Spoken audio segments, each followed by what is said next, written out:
अस्सलाम वालेकुम दोस्तों, रईस हिंद फहब में आपको एक बार से फिर खुश आमदीद कहता हूँ। आज का चैप्टर नंबर 7 है किस्से अल्लाह वालों की मौत के बारे में। हज़रत सुफियान सूरी रहमतुल्लाह अलैह फरमाते हैं कि जिस वक़्त मलकल मौत दिल की रग को छूते हैं, इस वक़्त आदमी का लोगों को पहचानना नामुमकिन हो जाता है। ज़बान इसकी बंद हो जाती है और वो दुनिया की हर चीज़ को भूल जाता है। अगर इस वक़्त आदमी पर मौत का नशा सवार ना हो तो तकलीफ़ की शिद्दत से पास वालों पर तो वो तलवारें चलानी शुरू कर देगा। बाज़ रवायात में आता है कि जिस वक़्त सांस हलक में होती है, इस वक्त शैतान इसके गुमराह करने की इंतहाई कोशिश करता है। एक रवायत में है कि मलकल मौत नमाज़ों के औकात में आदमियों की जुस्तजू भी करते हैं, ख़बर रखते हैं। अगर किसी शख्स को नमाज के औकात का एहतमाम रखने वाला पाते हैं तो मरते वक्त इसको खुद ही कलमा तैयबा की तलकीन करते हैं और शैतान को इसके पास से हटा देते हैं। मुजाहिद रहमतुल्लाह अलैह फरमाते हैं कि जब आदमी मरने के करीब होता है, इस वक्त इसके हम मजलिसों की सूरतें इसके सामने की जाती हैं। अगर इसका बैठना उठना नेक लोगों के पास होता है तो ये मजमा सामने लाया जाता है। जिन लोगों ने दुनिया में मरने की तैयारी कर रखी होती है, वो तो दुनिया में भी मौत को याद रखते हैं, इसके लिए कुछ कारनामे करके रखते हैं। इनके लिए मौत तो ऐसी होती है जिसको हजूर अक़दस सल्लल्लाहु अलैहि वसल्लम ने मोमिन का तोहफ़ा बताया है।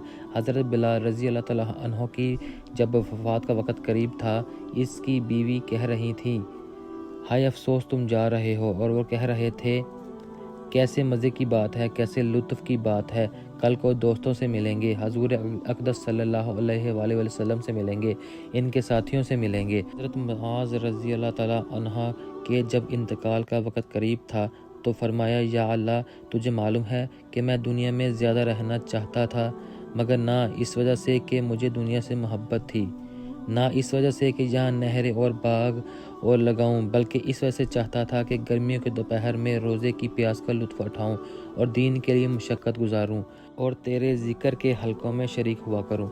हज़रत सलमान रज़ी अल्लाह तआला अन्हो के जब इंतकाल होने लगा तो वो रोने लगे।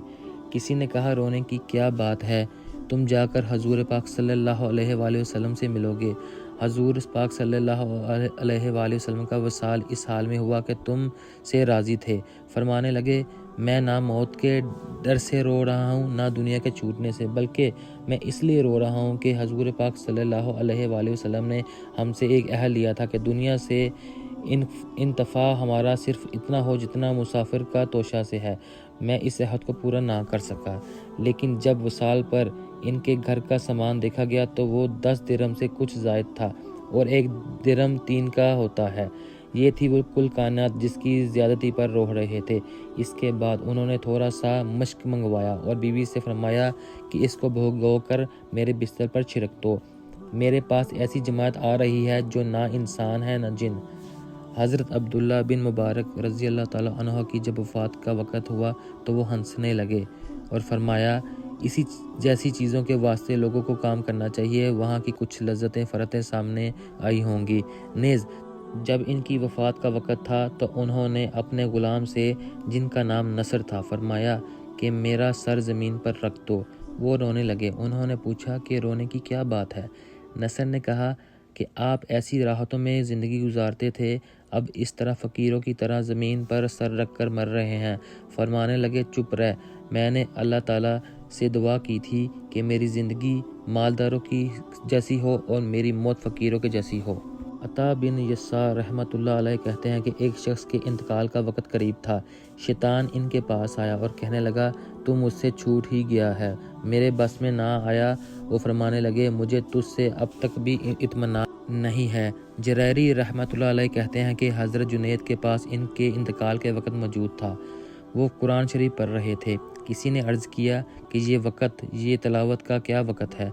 फरमाने लगे कि इससे ज़्यादा अच्छा वक़्त तिलावत का कौन सा हो सकता है? मेरे अमाल नामा इस वक्त बंद होने जा रहा है। हज़रत जुनैद रहमतुल्लाह अलैह से किसी ने पूछा कि हज़रत अबू सईद ख़ज़्ज़ार रहमतुल्लाह अलैह इंतकाल के वक़्त बहुत ही मज़े पर आ रहे थे, क्या बात थी? फरमाने लगे, अगर इस वक्त इसकी रूह इश्तियाक में उड़ जाती तब भी बाइद न था। हज़रत ज़ुल्नून मसरी रहमतुल्लाह अलैह से किसी ने इंतकाल के करीब पूछा कि कुछ फरमाया है, कोई ख्वाहिश हो तो बता दीजिए। फरमाया, सिर्फ ये ख्वाहिश है कि मरने से पहले इसकी मार्फत हासिल हो जाए। ابو علی ردباری رحمۃ اللہ علیہ کی ہمشیرہ فاطمہ رحمۃ اللہ علیہ کہتی ہیں کہ جب میرے بھائی کا انتقال ہونے لگا تو ان کا سرد میرے گود میں تھا۔ انہوں نے آنکھ کھولی اور فرمانے لگے کہ آسمان کے دروازے کھل گئے ہیں اور جنت مزین کر دی گئی، اور کوئی کہنے والا کہہ رہا ہے کہ ابو علی، اگرچہ تم اتنے اونچے درجے کی خواہش نہیں کر رہے تھے مگر ہم نے تمہیں اونچے درجے پر پہنچا دیا۔ پھر انہوں نے 2 شعر پڑھے جن کا ترجمہ یہ ہے کہ تیرے حق کی قسم، میں نے کبھی تیرے سوا کسی طرف محبت کی نگاہ سے آنکھ اٹھا کر نہیں دیکھا۔ میں دیکھ رہا ہوں کہ تو مجھے اپنی بیمار آنکھوں سے بے چین کر رہا ہے اور ان رخساروں سے جو حیا کی وجہ سے سرخ ہو رہی ہیں۔ ان کے بعد ان کا انتقال ہو گیا۔ تو دوستو، اگر آپ کو میری یہ ویڈیو اچھی لگی ہو تو لائک اور سبسکرائب کرنا مت بھولیے، اور میری اگلی آنے والی ویڈیو تک اپنا خیال رکھیے اور دعاؤں میں یاد رکھیے۔ تب تک کے لیے اللہ حافظ۔